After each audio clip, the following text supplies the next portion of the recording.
عليكم ورحمة الله وبركاته.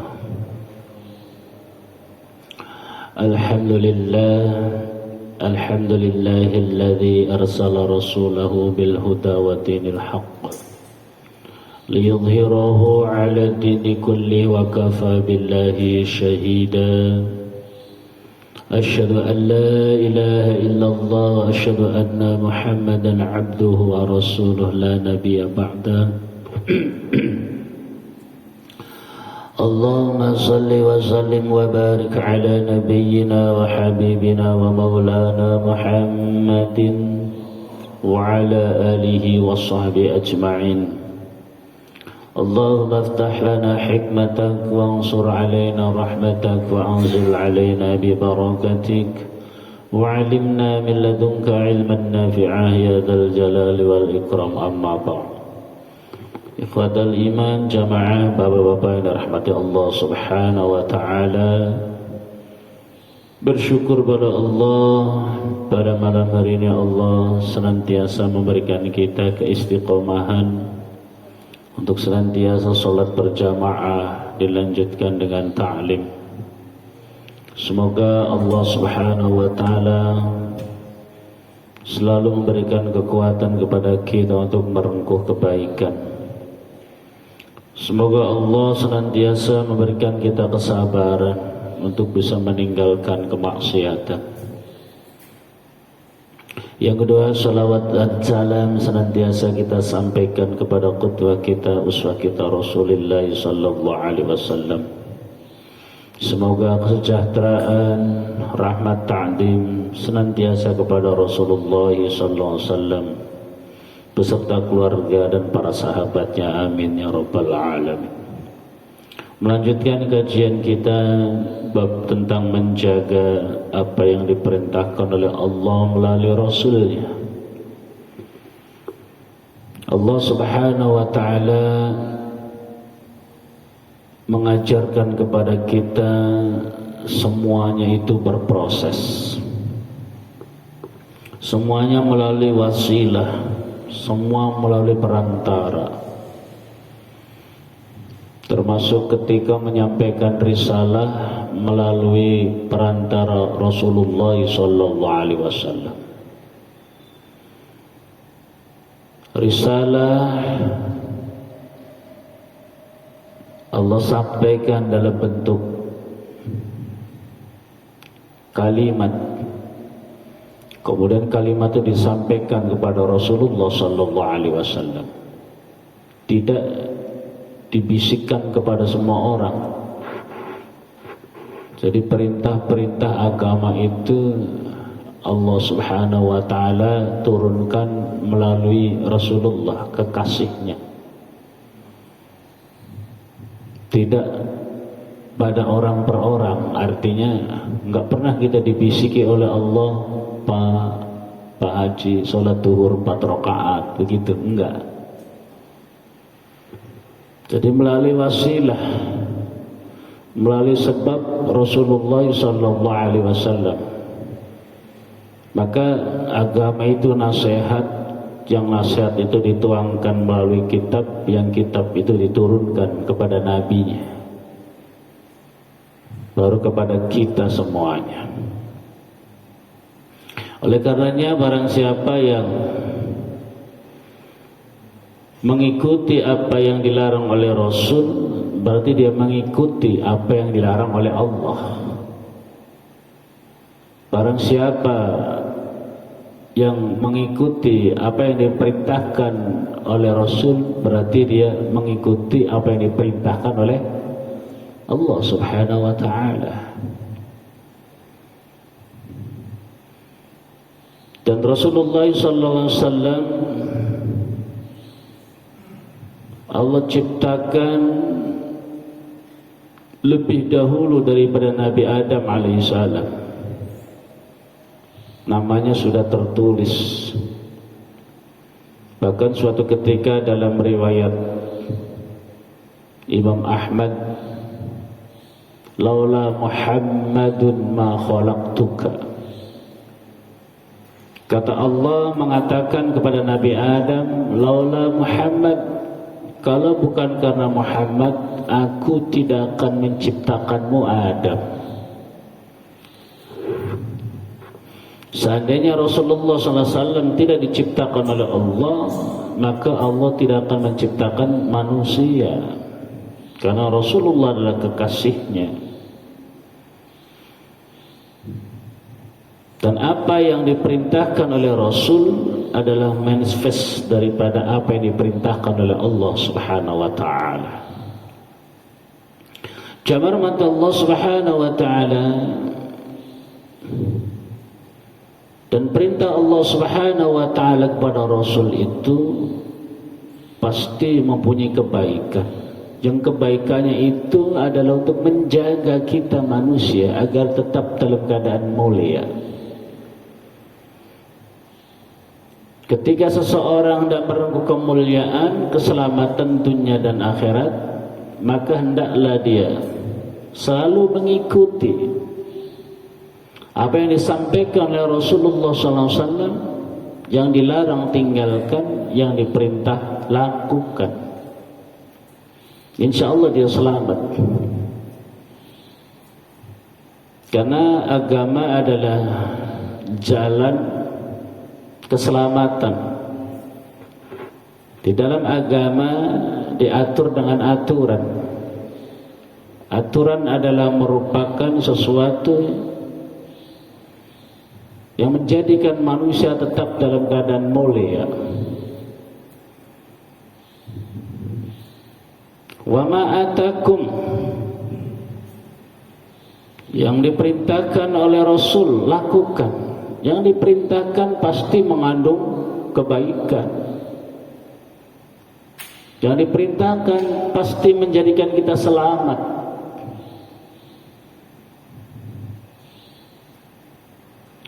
Kata Rasulullah SAW, berkatalah dengan perkataan yang baik. Kalau orang perkataannya nggak baik, selamat nggak Pak? Ya enggak lah. Dibenci orang, disumpahi orang, di demo ya. Iya, di demo. Karena disuruh untuk berkata yang baik, kemudian dilanggar. Padahal berkata yang baik itu adalah untuk memuliakan kita sendiri. Karena manusia itu gak ada kemuliaan banyak kecuali perkataan. Dan perkataan itu menyangkut daripada akhlak. Coba kita pikirkan, yang keluar dari tubuh kita itu semuanya kotor ya. Semua kotor, yang dari mata kotor, dari telinga kotor, dari hidung kotor, dari pori-pori kotor, dari depan kotor, dari belakang kotor. Apa yang diambil kalau bukan akhlak yang menyangkut perkataan? Kalau perkataannya juga kotor, kemudian apa yang mau diambil manusia itu? Maka kalau satu yang dikeluarkan adalah perkataan itu juga kotor, dia telah merendahkan dirinya sendiri. Nilai pada kita manusia itu dari akhlak yang menyangkut ucapan. Kalau ucapannya kotor, ya Allah.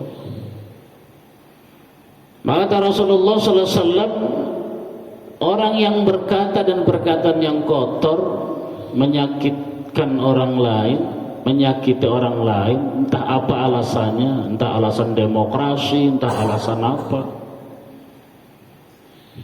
diseret ke kubangan api neraka, ditelungkupkan.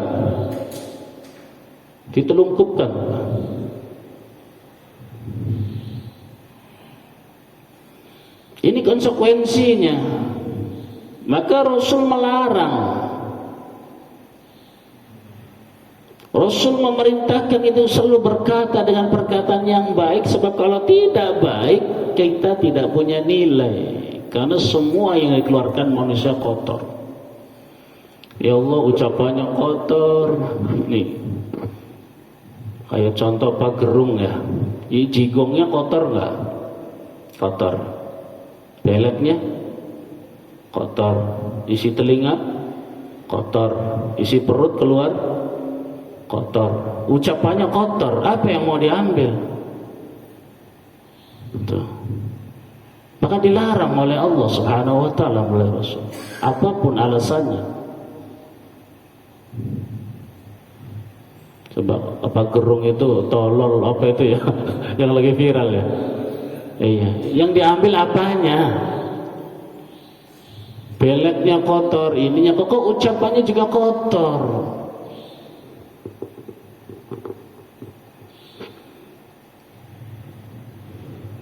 Dan terjerumus manusia ke kubangan api neraka ala jaufaini, karena dua lubang. Al-famun lubang mulut, al-farjiyun lubang kemaluan. Ya dua itu manusia. Bisa dari mulut itu makanannya nggak halal, bisa dari mulut itu ucapannya kotor.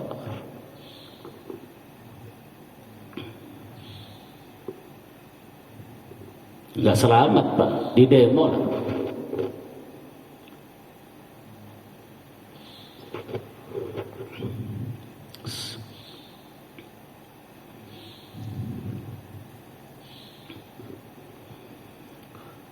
Maka kita diajarkan kalau mulut tidak bisa berkata dengan baik maka diam. Kalau mulut tidak bisa memuji jangan mencela. Kalau mulut tidak bisa menyanjung jangan merendahkan.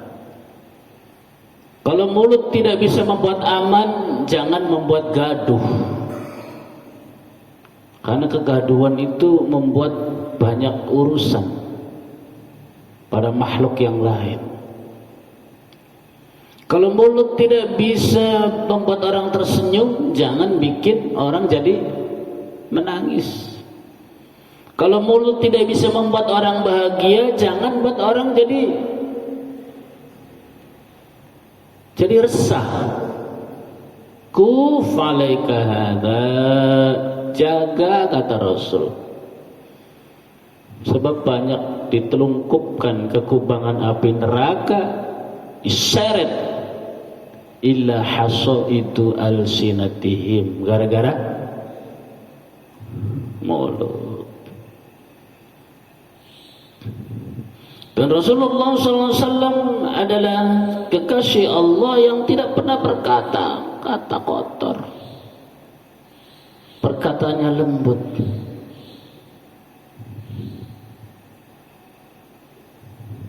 Manis tutur katanya. Oleh karena itu Allah memujinya.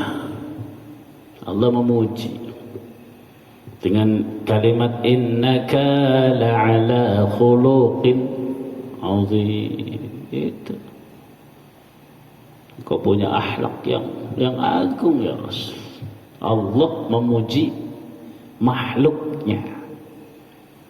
Kepada Rasulullah sallallahu alaihi wasallam, sungguh engkau Muhammad punya akhlak yang agung. Kalau Allah sendiri memuji berarti punya kemuliaan, gara-gara bisa menjaga itu. Coba Pak, sok yang keluar dari kita itu semua kotor nggak? Kotor semuanya, kecuali yang bisa bernilai cuma perkataan. Oleh karena itu kecerdasan intelektual itu harus diimbangi dengan spiritualnya. Sebagai rep, kalau orang cerdas secara intelektual tidak ada spiritualnya, kebablasan. Kan spiritual agama itu kan membentengi. Cerdas boleh, tapi harus dikontrol dengan spiritual kita, dengan agama. Agama melarang untuk mencela. dalam pelajaran yang lalu, hati yang baik itu hati yang selalu berzikir kepada Allah, selalu mengingat Allah. Cara berzikir, cara mengingat Allah subhanahu wa ta'ala mampu mentajalikan kaun Allah. Mentajalikan itu memunculkan siapa pencipta di balik benda itu. Jadi kalau orang sudah mampu mentajalikan kaun, tidak sanggup untuk merendahkan makhluk, Pak, mulutnya. Jangankan kepada manusia, kepada binatang nggak sanggup. Ada kambing tolol banget lu kambing. Kambing dikatain tolol, itu nggak sanggup ngomong tolol ke kambing. Karena memang Allah ciptakan kambing dari dulu begitu. Sehingga ketika kambing itu pelanga-pelongo, kita nggak sanggup mengatakan kalimat itu.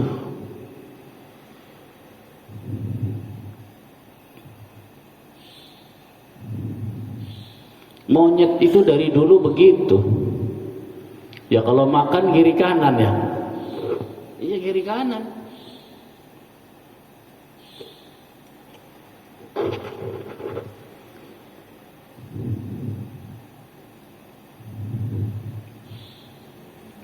Jelek apa bagus monyet itu, Pak? Pinter apa cerdas? Ini kita menganalogikan monyet itu binatang yang jelek aja nggak boleh. Menganalogikan binatang monyet itu binatang yang jelek, nggak boleh. Orang dari dulu begitu, kok dikatain jelek? Dari dulu begitu, dari kita belum lahir, ya bentuknya begitu. Kok bisanya kita ngomong jelek? Kalau melihat benda, lihat di balik benda itu siapa yang menciptakan. Menganalogikan monyet itu jelek, itu sama dengan menghina Allah. Karena yang menciptakan monyet Allah. Mengatakan tolol kepada kambing itu sama dengan mengatakan tolol kepada Allah. Kan yang menciptakan kambing adalah Allah.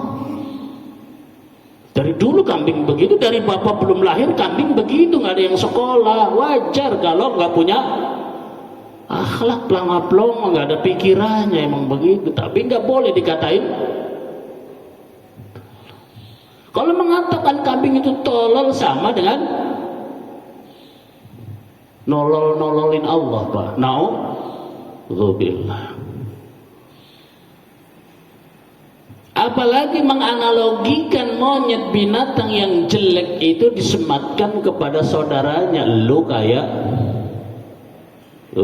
parah.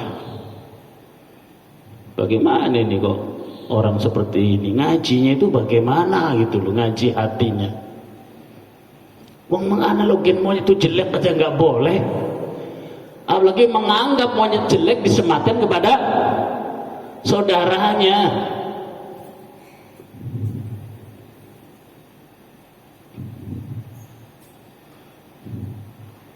Menganalogikan kambing lumpuh itu jelek, itu sudah menghina Allah. Kemudian disematkan kepada saudaranya. Kambing lumpuh, ada bebek lumpuh, nggak boleh, Pak. Kalau orang yang belajar tasawuf nggak sanggup hatinya ngomong begitu, nggak sanggup. Kecuali orang belajar agama tanpa tasawuf. Sebab pentingnya tasawuf itu untuk mengelola hati.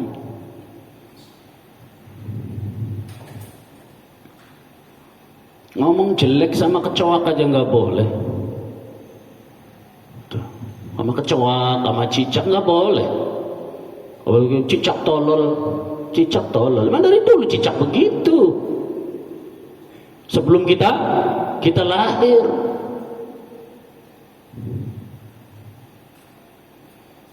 Ini penting, ini mentajalikan kaun, memunculkan di balik benda yang kita lihat adalah semua ciptaan. Gak sanggup kita merendahkan, karena sama dengan merendahkan Allah Subhanahu wa ta'ala. Apalagi kita ahsan, makhluk yang terbaik. Makhluk yang terbaik semestinya harus menghormati makhluk yang hasan, makhluk yang baik. Makhluk yang terbaik harus bisa mengayomi, memandang makhluk yang hasan. Makhluk yang hasan itu tadi, monyet itu hasan, baik. Monyet baik, baik. Tikus baik, kambing baik, kerbau baik, curut baik, kecoak baik, nyamuk baik, batu baik, kayu baik, angin baik, semua baik. Tapi kita terbaik, tuh beda. Bagaimana mungkin makhluk yang terbaik kau merendahkan makhluk yang baik? Pernah nggak kambing menghina kita? Belum pernah dengar ya? Padahal dia hanya baik. Pernah nggak monyet menghina kita? Dia cuma baik, kita yang terbaik. Sebenarnya kita malu merendahkan makhluk Allah, apalagi merendahkan manusia. Ya Allah.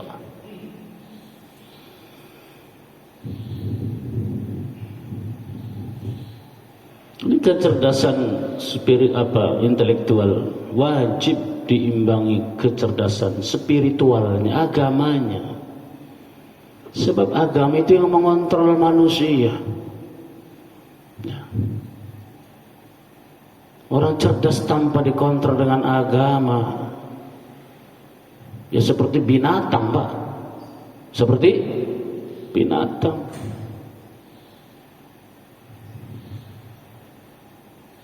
Udah, aku nggak mau punya istri. Terus aku kan profesor teknik, bikin robot yang cantik,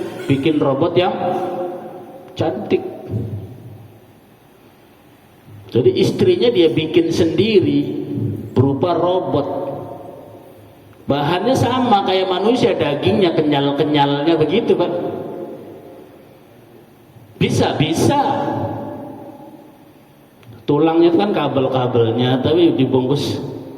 Tuh udah, kalau tidur sama robot persis kayak manusia. Kalau disentuh bisa kan gitu. Bisa ngerem, bisa apa tuh.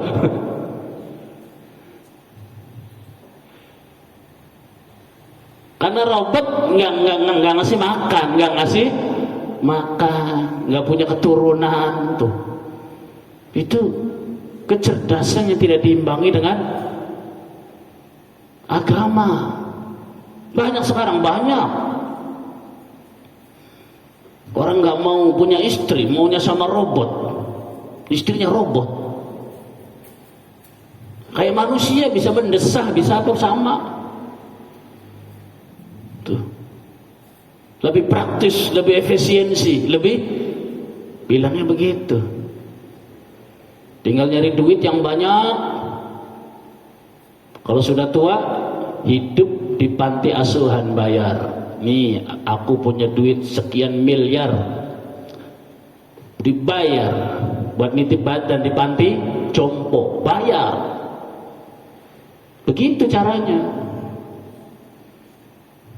Nggak punya istri, udah sama manusia bosen, bikin robot. Ini kecerdasan yang diimbangi dengan agama.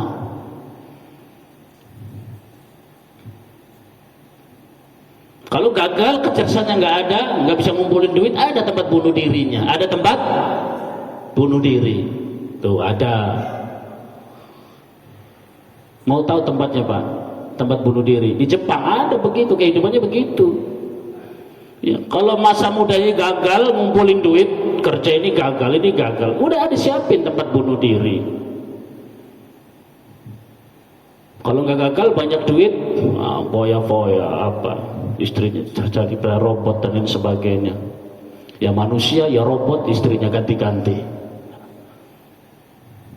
Untuk masa tuanya di panti jompo, bayar Pak di sana panti jompo. Karena panti jompo itu buat nampung orang-orang selebritis dulunya, ngumpulin duit buat masa tua. Ya Allah, masa tua hidupnya sama robot, sama anjing. Kalau kita kan sama cucu ya, enak sama cucu. Ya Allah, nonton cucu dan nonton anjing. Tuh, kencing sembarangan sama kayak anjing. Kita nggak boleh, harus cebok kan gitu. Kita enak ntar mampir anak yang di Cakung, yang di Tangerang, enak kan tuh. Kalau dia enggak, yang enggak kawin, enggak mau punya istri. Kecerdasan tanpa diimbangi dengan spiritual berbahaya. Mulutnya kebablasan. Dan tidak bisa mentajalikan kon Allah Subhanahu wa taala.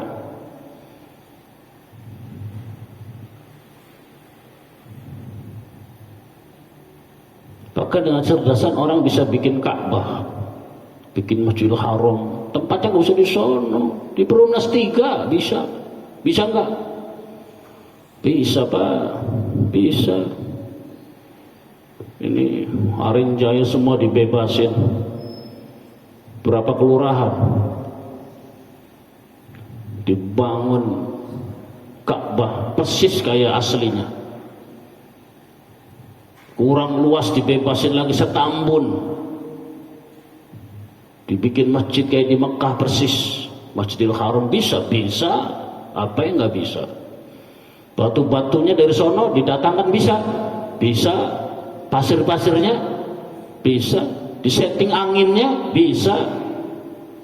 Cuacanya biar lebih panas bisa. Apa yang nggak bisa? Bikin warteg di luar angkasa aja bisa manusia. Warteg di luar angkasa, warteg gitu, ayam-ayam bakar di luar angkasa bisa dengan kecerdasan manusia. Akhirnya udah haji nggak usah jauh-jauh, Bekasi aja udah cukup. Batunya sama, bangunannya sama, pasirnya sama persis. Robot kayak perempuan aja bisa mendesah, bisa nyuci piring, bisa macam-macam. Apalagi cuma bikin Ka'bah, bikin gampang itu. Tapi sangga dari sisi agama enggak. Kecerdasan yang tidak diimbangi dengan spiritual sesat. Ya enggak bolehlah haji di Tambun, di Bekasi, walaupun bangunannya persis, tempatnya persis, balang jumrohnya persis, enggak boleh. Jamar mata Allah Subhanahu wa taala.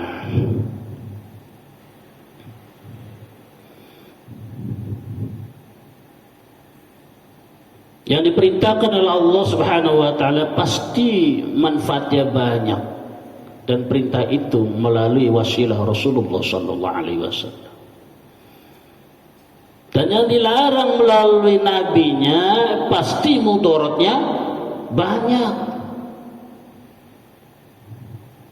Kalau kita tabrak itu, maka menjadikan kita bukan lagi makhluk yang mulia, justru yang terhina.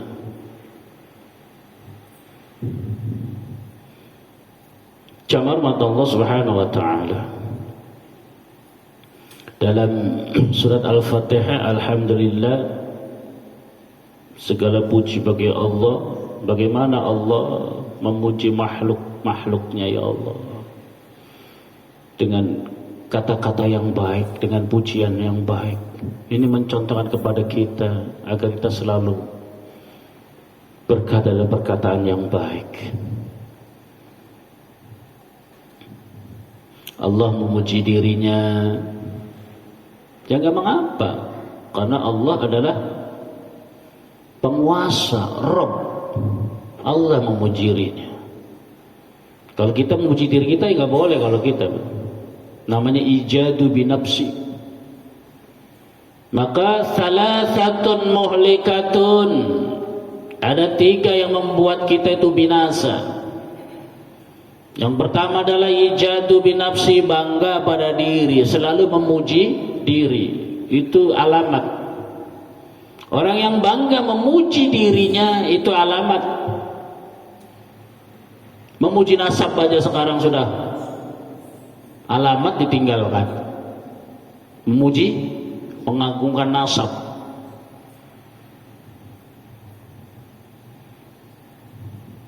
Kakek lu siapa? Kakek gua kakeknya Rasulullah, masa lu kan gitu. Ini akhirnya orang penasaran, bener nggak sih nasabnya nyampe ke Rasul? Dicari mainstreamnya, kitab-kitab klasik dari abad ke-4, 5, 6, 7, 8. Nggak ada lu, nggak nyambung, gimana? Malu nggak? Malu. Akibat apa? Gara-garanya mulutnya juga. Akibat mulut. Berpesan kalau nggak bisa memuji jangan mencela. Kalau nggak bisa yang baik, ya diam. Ini kiai-kiai curut, kiai-kiai kroco. Penasaran Kiai Imad dari Banten ya? Baca nggak Pak? Kiai Imad dari Banten penasaran, dicari bener gak sih Mas Nasab Bahlawi, Habib di Indonesia itu nyambung, dicari 550 tahun terputus nasabnya. Sok siapa yang mau ngelawan sekarang? Belum ada yang melawan, belum ada yang mendebat. Hah? Iya tuh. Gara-gara mulut. Kalau nggak mulut kita bodoh amat. Mau keturunan Genghis Khan ke, mau siapa, kalau akhlaknya bagus ya kita cium tangannya. Gara-gara mulut.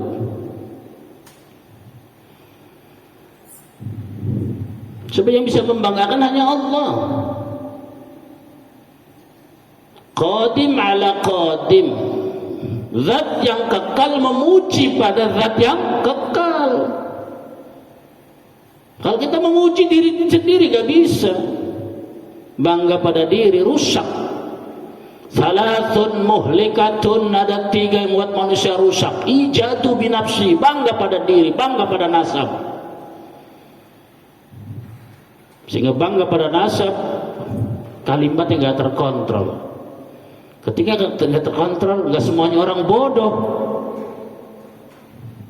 Orang carilah, nyambung gak sih? Gak nyambung loh. Ayo gimana sekarang?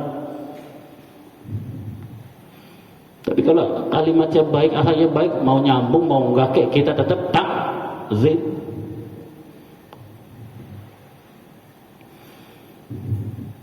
Jamal mata Allah Subhanahu wa taala.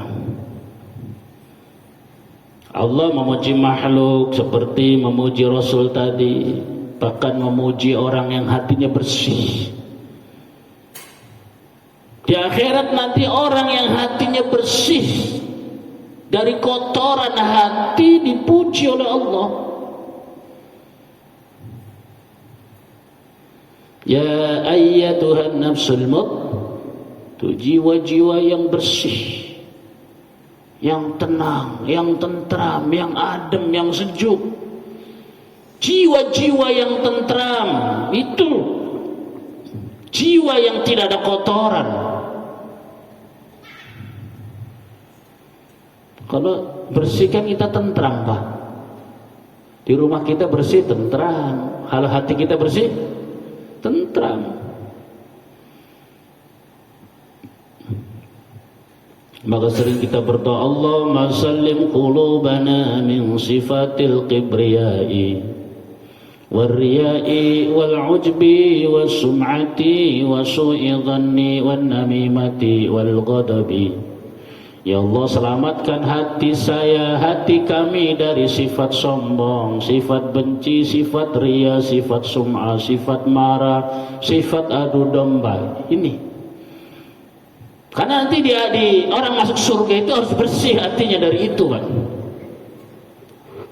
Dan dipuji oleh Allah, ya ayyatuhan nafsul mutmainnah irji'i ila rabbiki radiyatan mardiyah fadkhuli fi ibadi wadkhuli jannati. Hanya jiwa-jiwa yang bersih yang dipanggil Allah. Jiwa yang bersih, jiwa yang as-sukut, yang tenang, yang mutmain.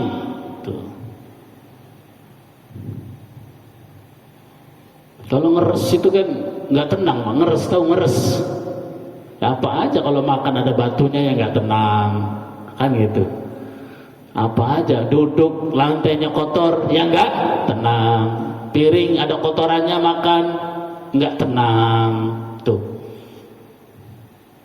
hati pun sama, yang dipanggil oleh Allah yang bersih, jiwa yang bersih.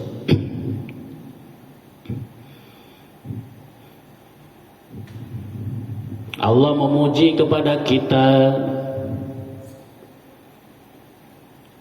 Di antara kita yang salatnya khusyuk dipuji oleh Allah Subhanahu wa taala. Qad aflahal mu'minun alladzina hum fi salatihim khashi'un. Sungguh beruntung orang-orang yang beriman pada Allah Subhanahu wa taala yang ketika salatnya tidak sahun. Salatnya tidak lalai, khusyuk. Orang khusyuk dipuji sama Allah. Maka khusyuk itu susah. Khusyuk itu susah. Saya juga nggak bisa khusyuk. Bapak bisa khusyuk. Sekian detik ingat ayam bakar lagi, Pak. Ntar balik lagi, aku lagi sholat. Lagi-lagi.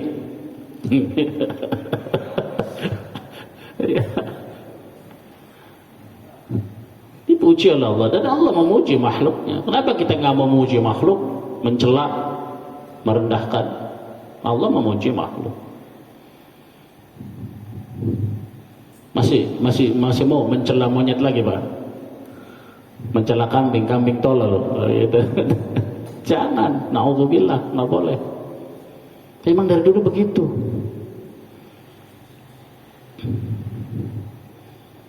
Qad aflahal mu'minun alladzina hum 'anil lagwi mu'ridun. Sungguh beruntung orang yang beriman yang mereka bisa memanage waktunya dengan baik. Memanage waktu, tidak membuang-buang waktu. Dan waktu itu akan membinasakan manusia. Seperti pedang yang akan memenggal, itu waktu, Pak. Maka dalam ungkapan al-waktu kasayf, waktu itu seperti pedang. Orang yang menyanyiakan waktu yang tersia-sia itu akan memenggal dirinya. Maka diilustrasikan waktu yang tersia-sia itu adalah sesuatu yang tidak efisiensi. Kalau sebuah pohon banyak benalunya, kalau pohon banyak benalunya itu nggak efisiensi namanya. Kita nanam pohon belimbing, ada benalunya, nggak efisiensi itu pohon. Dibiarkan terus benalunya banyak nggak? Banyak, terus banyak. Jangan berharap mau buah, nggak mati aja untung. Nggak mati aja karena dia nggak efisiensi. Manusia gambaran yang tidak bisa mengefisiensikan waktunya dengan baik, maka seperti itu. Banyak orang 80 tahun nggak bisa sholat, nggak bisa baca Quran, nggak efisiensi waktunya dulu. Ada pohon, dibiarkan itu benalu, lama-lama mati nggak itu? Mati.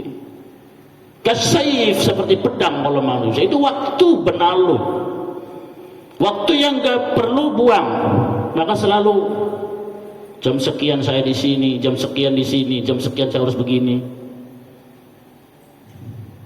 Selalu bawa jam. Dulu di pesantren itu, pesantren wajib bawa jam. wajib punya jam. Karena al-waktu kasayf, waktu seperti pedang. Harus efisiensi waktu. Dan jam sekian, harus makan. Udah makan, kalau ngelelet udah nggak dapet Pak. Sayurnya sudah dikobok-kobok, nasi nggak ada, lelet kamu. Orang jam makan masih nyantai. Udah makan, kan biasanya makan. Habis makan udah pada pakaian, dia masih nyantai, masih nyari makan. Orang sudah pada ke masjid, santri sudah. Ismu yu'ayyidul musamma mutlaqa alamu ka Ja'farin wa khirniqa wa qarani wa adhani wa lahiqi wa syuqmi wa hilati wa wasiqi wasman ata wa kunyata wa laqaba wa akhirun dha'insi wa husakhiba. Sudah ngafalin nih. Dia masih mandi, masih ngantri no. Kalah itu. Gak efisiensi waktu. Kalau terus setiap hari begitu, temennya lulus dapat ijazah pesantren, dia nggak dapat, cuma ijazah SMA doang. Kalau di pesantren kan 2 ijazahnya Pak. Kalau ijazah SMA gampang, ijazah pesantren dites di atas panggung, tuh baru dikatakan lulus dapat ijazah pesantren. Kamu pesantren mana ijazahnya nggak ada, ijazah SMA dong. Kayak di sini aja, sekolah di sini. Kamu ngapain aja? Terpenggal waktunya. Maka dipuji oleh Allah Subhanahu wa taala, qad aflahal mu'minun alladzina 'anil lagwi mu'ridun. Termasuk Allah Subhanahu wa ta'ala, puji yang berikutnya manusia memuji Allah. Maka maksiat para sahabat, para aulia, para wali-wali Allah itu, maksiat itu bukan nyopet, maksiat itu bukan garong, maksiat itu bukan korupsi, maksiat itu bukan mencuri, maksiat itu bukan memperkosa, berzina. Bukan, itu mau udah selesai. Anak kecil juga tahu itu apa namanya kan gitu. Anak kecil dia tahu itu maksiat. Bagi orang soleh nggak begitu maksiat itu. Bagi orang yang soleh, maksiat itu ketika hatinya kosong dari Allah, itu maksiat. Nah, kita kan sering kosong hatinya Pak ya. Kalau kita mah nggak maksiat. Bagi orang yang soleh itu maksiat. Kita enggak nganggapnya, ya memang iya. Tapi kalau orang-orang soleh itu maksiat, hati kosong dari Allah. Kita kan kalau Allah Akbar, nah baru ingat Allah, kan itu. Ada lagi, kan gitu. Setelah ada azan, ingat Allah. Ada azan, ingat. Setelah azan, keluar rumah, lagi pesen apa gitu, di jalan-jalan, ingat Allah. Kadang lupa.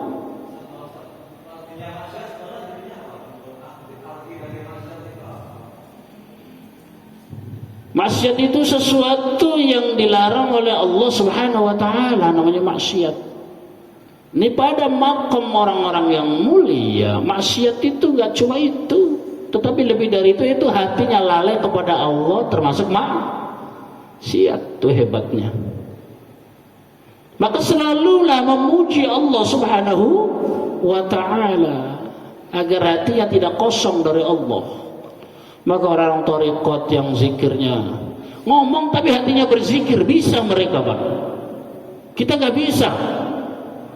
Iya, ada tuh orang hatinya berzikir, mulutnya ngobrol. Kita bisa. Orang-orang thariqat yang hebat bisa. Para wali aulia hatinya Allah, Allah, mulutnya ngobrol tapi hatinya Allah, Allah, Allah, Allah. Tuh. Karena bagi mereka hatinya kosong dari Allah dianggap maksiat. Itu kehebatannya. Maka kalau orang seperti ini pasti dicintai Allah.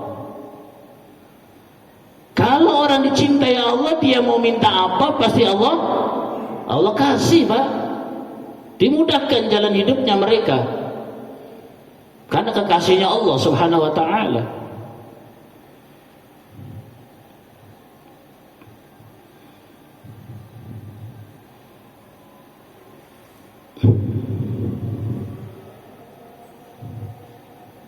Yang terakhir, makhluk memuji makhluk. Ya Allah, terus kita puji makhluk. Jangan mencela makhluk, apapun makhluk itu. Insya Allah hati kita selamat. Jamal mata Allah Subhanahu wa taala, mudah-mudahan bermanfaat. Mudah-mudahan Allah Subhanahu wa taala selalu melembutkan hati kita, lembut kepada makhluk Allah Subhanahu. Allahumma aftah lana hikmatak wa ansur alaina rahmatak wa anzil alaina barakatik wa alimna min ladunka ilman nafi'a ya dzal jalali wal ikram walhamdulillahi rabbil alamin. Ihdinas siratal mustaqim subhanaka wa hamdik asyhadu an la ilaha illa anta astaghfiruka wa atubu ilaik. Assalamualaikum warahmatullahi wabarakatuh.